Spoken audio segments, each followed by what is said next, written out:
Hey y'all, welcome back to my channel. It is me, Kay, and I am here today to do Beyond the Gates episode 100 review.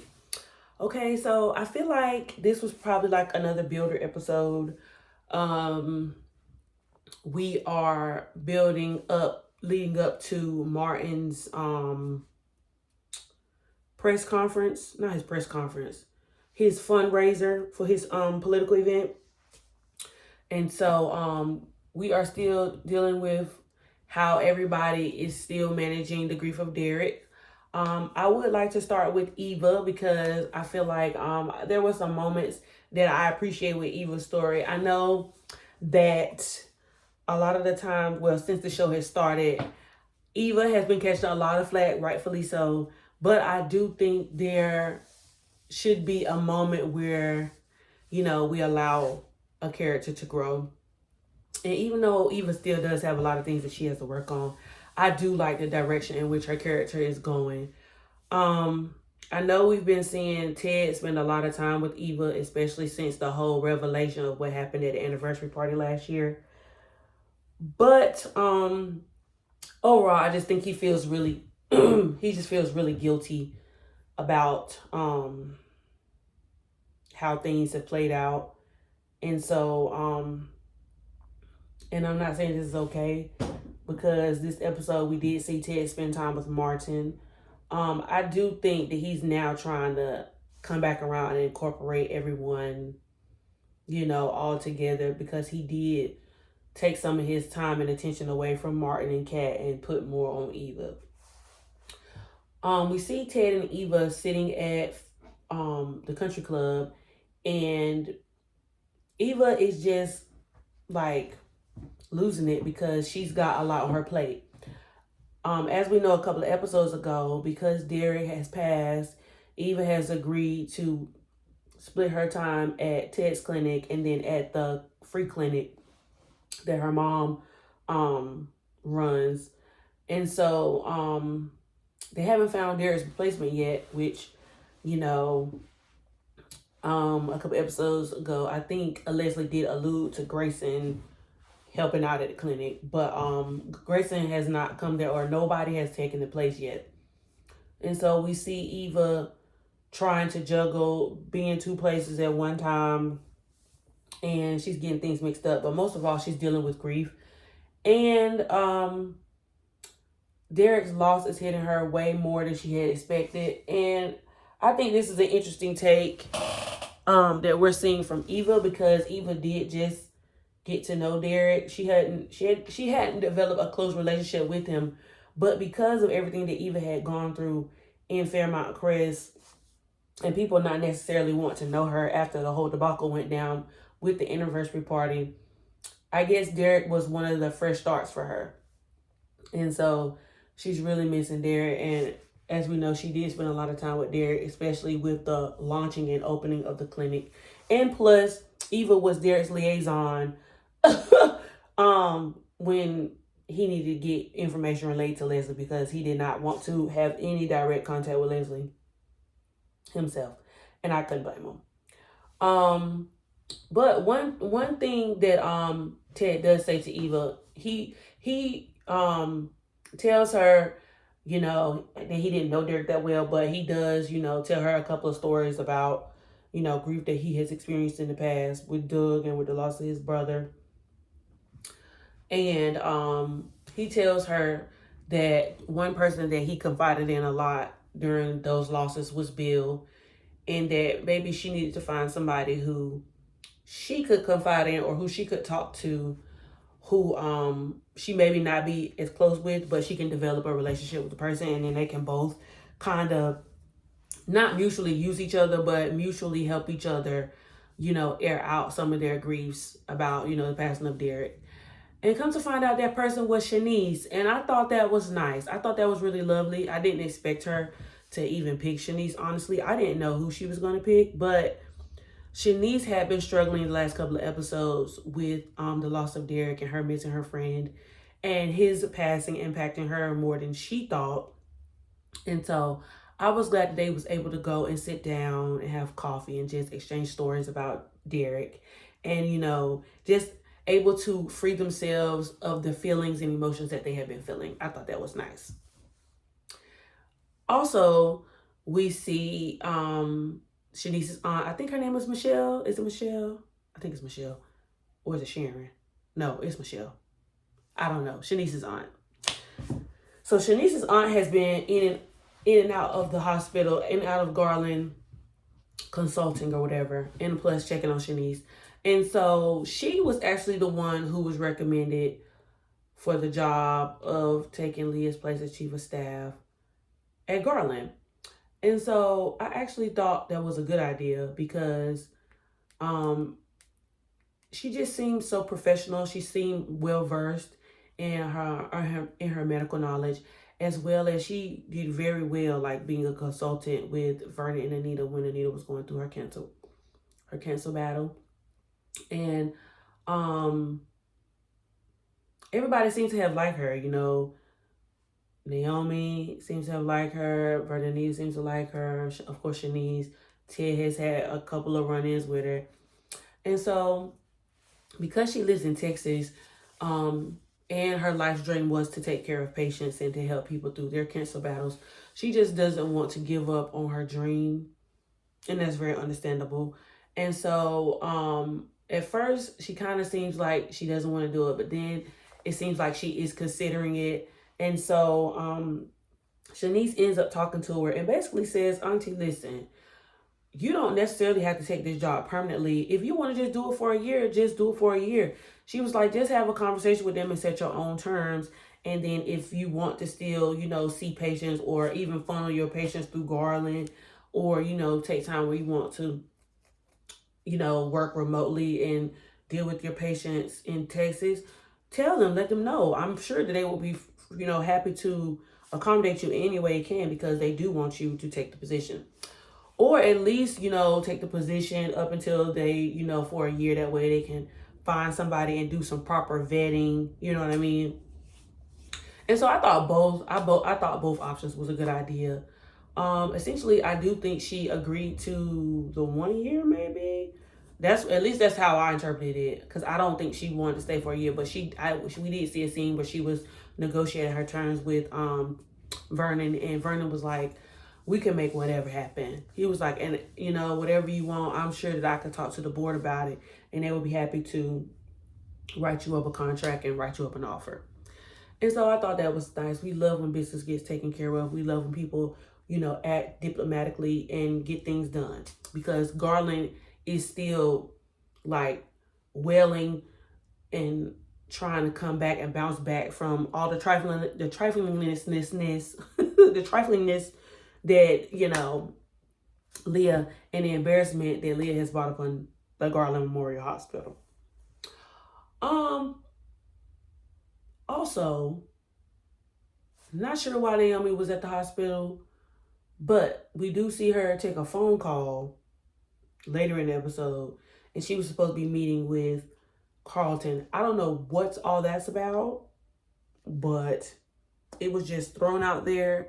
And I guess we were just supposed to catch it and then wonder if there will be a follow-up to what exactly is going on this episode. We did not see Jacob this episode. And I thought that when the episode ended, that we were going to see Jacob, we were going to see Naomi end up at Uptown with Jacob, because that's where he was with Kat. So there was no follow-up on that. And so I was a little confused, because I was just like, I thought we were going to see that.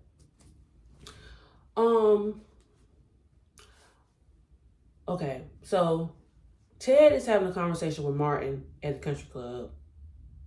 And then Nicole also busts in on Vernon and Anita while they're still being fresh, because they hormones is raging. They is real grown, and they was acting real grown. And like I told you a couple episodes ago when I reviewed, I'm just not mature enough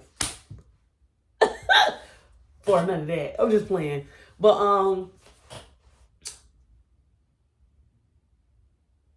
okay. So basically, you know, it's just, I have noticed in the last couple of episodes how the daughters and their mothers are so free to talk to each other. And you know, about whatever. And I can appreciate that because Anita just gets down to it with Nicole. She don't pull no punches.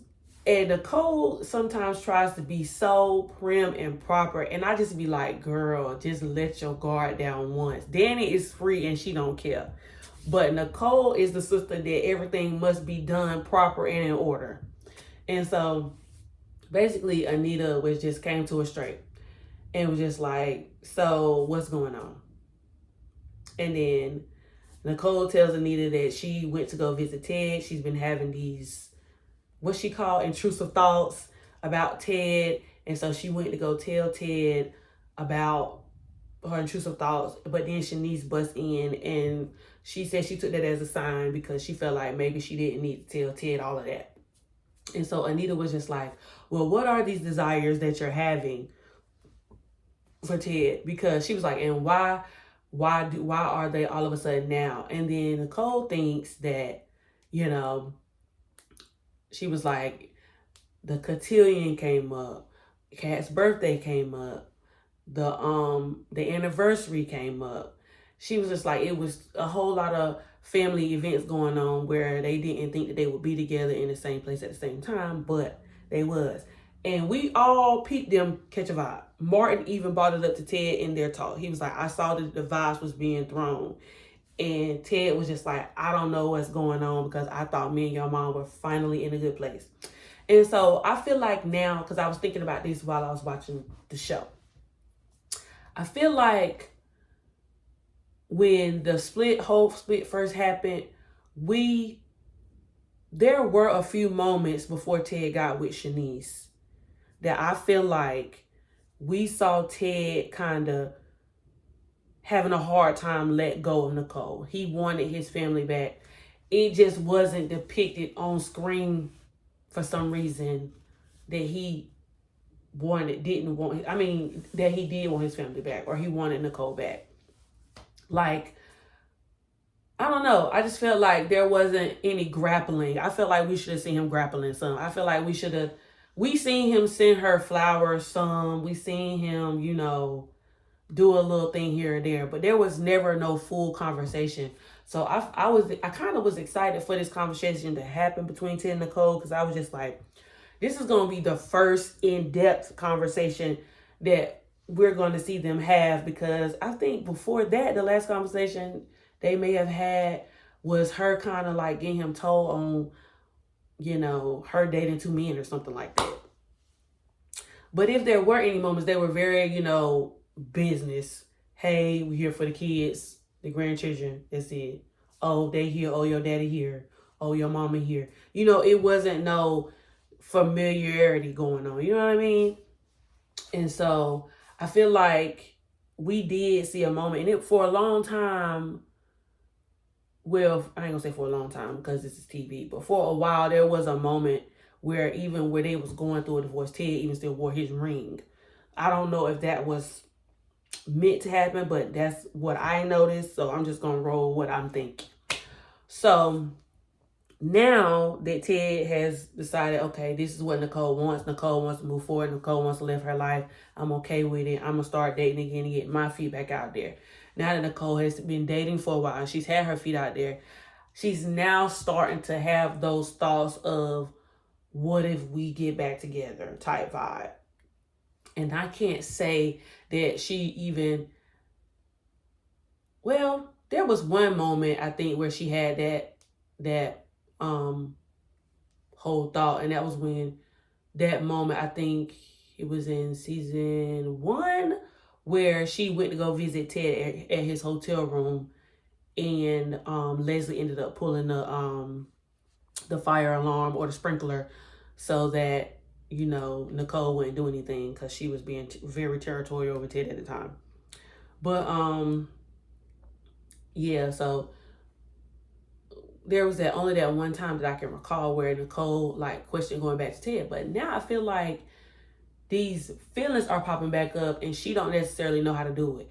And so who is going to psychoanalyze the psychoanalyzer? Who is going to therapize the therapist?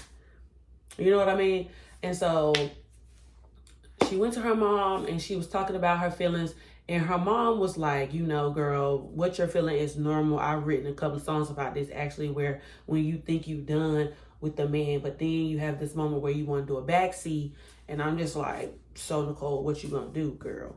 Or are you gonna, you know, act on these feelings? And for right now, it seems like she's still processing how she feels. Even though she knows that the feelings are real, I guess she ain't gonna act on them, or she ain't gonna say nothing. And maybe, you know, as the season goes on, because, you know, we're getting ready to start a new season, maybe as the new season goes on, maybe her feelings may intensify, maybe they won't, but we won't know. And so then at the same time, while she's having a conversation with Anita, Ted is having a conversation with Martin about, you know, how he's feeling and how he's confused because he thought everything was good. And so, you know, Martin suggests like maybe there's an opening for her, you know, for y'all to sit down and have a talk, or to sit down and figure out how y'all feel toward one another. And then he asked how things are going on with Shanice, but things with Shanice just kind of got off the rocky end for Ted. So Ted was like, well, me and Shanice are good. And so I was ready to really move forward with Shanice. But now I feel like he slightly entertained because, you know, Andre said something to him about Nicole or the feeling, or maybe she's feeling, you know, a certain way. And, you know, he kind of like put that out there. But then Martin kind of, you know, reiterated it a little bit. And so he thought about it a little bit. But then he was just like, Martin was just like, well, why would you waste your time going back on something you don't know that may work versus something that, you know, seems like it's headed in a positive direction. So Ted kind of changed his mind about moving forward. But I feel like they're telling us this because, y'all, this is TV at the same time. You know what I'm saying? They got to build it up. We know that the vibes are vibing, but, you know, they got to have that will they, won't they whole thing going. And so, you know, we just got to sit back and relax and see what's going to happen. I think they will they more than they won't they. But we just got to see how they going to build themselves up back to each other. And y'all seen in the trailer, something's going to go down at the fundraiser. So maybe this may push the family back together. I just want y'all to stop putting all these traumatic events going. I know this is a soap opera, but by God, the Duprees have been through enough in these 2 seasons. The Duprees have been through enough. I mean, good gracious, they just got over this whole thing with Jacob and Derek, and now something go on at the fundraiser event. So, but yeah, so also we see Smitty, you know, Smitty kicked everybody out of the house because he said he got to get his deadline. He got to get the first story in. He said he got a series coming, boom, in your face. He got a series. This is the first of the series that he need to drop. And so he need to get his first draft out to the editor.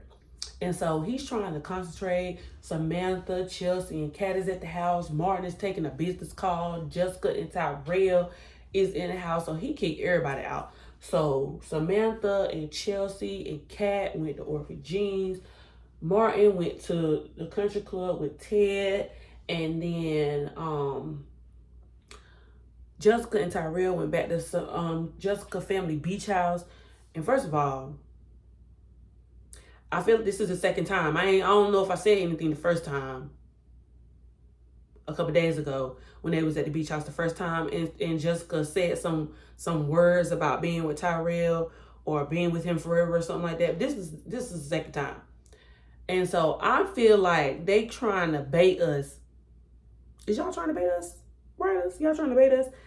Is Tyrell and Jessica finna have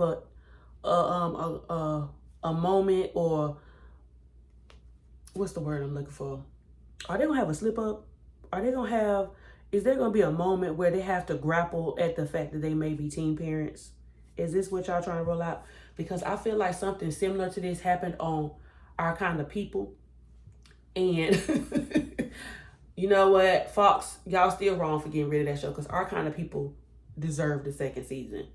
But something happened like that with, you know, the family, where the son and then another girl from the society or in the, you know, the area was messing around and she ended up getting pregnant. Is Jessica gonna get pregnant? Are we about to be aunties and uncles for Tyrell? And is they gonna have a great grand? But yeah. And so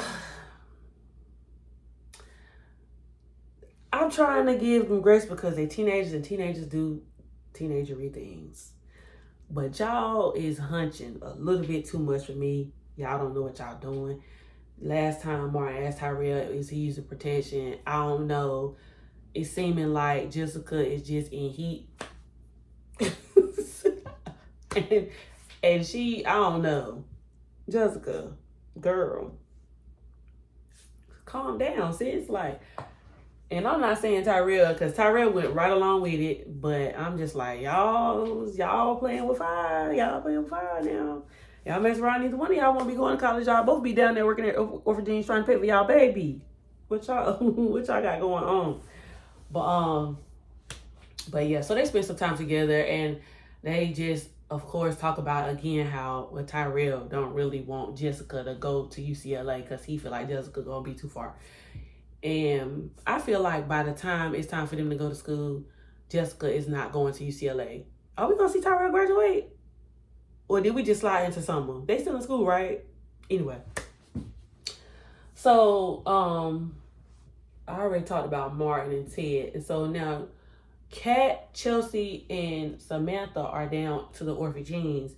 And basically, the cousins want Samantha to fill them in on what happened behind the scenes at the cotillion. And so basically, she fills them in about how Nathan is trash. Because we don't do Nathan. And how Chelsea stepped on her dress, which I feel like we was all ready to swing on Samantha's behalf, because why would she do that? And try to embarrass her in front of all them good people in that high society like that. And she tells them how all the doubts that she had, during her journey of being a deb, because there were quite a few comments made toward her about her not being born Dupree or her not being a real Dupree, and how she is the daughter of a bum or a crackhead or something, they said, which I thought was like totally inappropriate because she was legally adopted. So she legally belongs to them. So I don't know what is talking about some born what, like the same way you born into family and you got to sign documentation, the same way when you adopt somebody, you got to legally sign the documentation. It's the same thing. She dang near should have been born at that point. You know what I mean? All the family showed up and supported Samantha. They love Samantha as if she is theirs. And they have even incorporated June into the mix, which I'm so happy for that. And so I'm just like, if June don't care and she don't feel slighted in any way, Samantha doesn't feel slighted in any way, she feels like she's a part of the family, she wears the name well, like they love her wearing the name. Like, I don't know why anybody else in the society, they was just hating because they child don't have that name and that legacy to carry like Samantha. And you see the hating grandma and the hating granddaughter didn't win, and they tried to do whatever they could to try to win, but they didn't. And Samantha ended up winning Platinum Deb. And so they were just so happy about her. They even gave her a purse and told her, since she's coming up on her 1 year anniversary of being the the face of Chelsea Cat, that she got her own bag. We didn't see the bag, which I was like, girl, turn the box so we can see the bag, child. But anyway, they gave her a bag, told her to name her own bag. And she was just so happy. And I was happy to see Samantha happy, because she really was like starting to doubt herself. And I was just like, she has no reason to doubt herself whatsoever. Like, she has worked hard. She has done what she needed to do. She's trying to pave her own way. And she has 1 more year before she graduates. So these are like big moments in her life that's, leading up to her finally becoming an adult and, starting her life and getting there on her own. So, yeah, I was happy for that. And I just love how Kat has that close relationship with Samantha, because sometimes when you a young auntie, it be cool. Even though it's niece and auntie, it be more like sisters. It be a whole sister vibe going, and they do got a sister vibe going on, but it still gives very much auntie and niece, and I love it. And that's like her little homie, you know what I mean? And then, with Chelsea being right there, it's like she get 2 aunts in one, even though Chelsea is her cousin, but still, You know what I mean? So it's like auntie cuz for real. And so I like how they look out for her, and they wanted to be in every moment, in every part of her day. They even talked about how Kat even mentioned how she knew that Samantha had a crush on Darnell. And so she just, was like, girl, we know you feeling Darnell, but for right now, continue to talk to boys your age. And then when you get a little older, like when you leave high school, then you can talk to Darnell and that'll be fine. Because I'm sure nobody will look at it, weird. But I mean, for right now, Darnell was just your escort to the little formal, and that was it. And I like that even though Kat gave Samantha room to like be honest with her and express how she felt and even talk about boys, because like who else you gonna talk about boys with if it ain't your auntie? You know what I mean? But she still gave her that wisdom and that steering, you know what I mean, throughout the whole conversation. And so I thought that was fire. What else? I think we talked about everything. So yeah, y'all. That was episode 100. So I'm thinking that episode 300 episode 1 for season 3 starts today. So I will be back with the start of the new season. Like, comment, and subscribe. Leave your comments down below. Oh yeah, before I leave, I forgot to mention Naomi went over to the house to meet with Smitty. So I thought that she was going over there to fuss Smitty out. But I'm glad that, I'm glad that she was thankful that Smitty was there for Jacob throughout that whole time, because she found out that Smitty was actually the one to bring the case to Jacob about the plasma ring. And she said she was glad to like know that Jacob had somebody to talk to and that he didn't have to go through what he was going through by himself. And she also thanked him for checking in on her, making sure, he kept her busy with the cotillion and, checking on her to see if he wanted to have lunch or anything, just to keep Jacob in the loop about what's going on. But then she mentioned something about, I guess we all had our secrets. And I was like, Naomi, you started off with me good today, girl. Don't piss me off. Don't you say nothing reckless.